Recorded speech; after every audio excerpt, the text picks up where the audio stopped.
महाराष्ट्र राज्याच्या 65व्या स्थापना दिनानिमित्त तसेच कामगार दिनानिमित्त जिल्ह्यातील सर्व नागरिकांना पालकमंत्री चंद्रकांत पाटील यांनी शुभेच्छा दिल्या व जिल्ह्यात विविध धर्माचे, पंथांचे, वंशाचे, जातीचे तसेच विविध प्रदेशाचे लोक बंधुभावाने सलोख्याने एकतेच्या भावनेने नांदत असल्याचे सांगून सर्वजण मिळून राष्ट्रीय ऐक्य अधिक मजबूत करूया असे आवाहनही यावेळी केले। या कार्यक्रमास जिल्हाधिकारी कुमार आशीर्वाद, पोलीस शहर आयुक्त एम राजकुमार, पोलीस अधीक्षक शिरीष सरदेश पांडे, मुख्य कार्यकारी अधिकारी मनीषा आवाळे,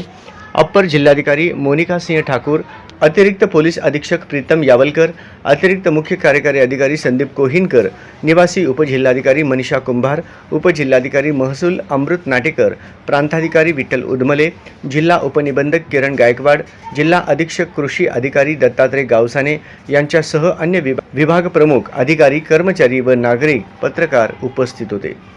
1 मे 1960 हा महाराष्ट्र राज्य स्थापनेचा दिवस।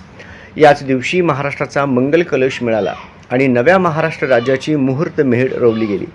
आजच्या या मंगलदिनी मराठी भाषिकांचे राज्य स्थापन करण्यासाठी संयुक्त महाराष्ट्र आंदोलनात बलिदान दिलेल्या 105 हुतात्म्यांनाही श्रद्धांजली अर्पण करून महाराष्ट्र राज्य निर्मितीसाठी आपले योगदान व बलिदान देणाऱ्या सर्व ज्ञात अज्ञात महान विभूतींना पालकमंत्री चंद्रकांत पाटील यांनी अभिवादन केले।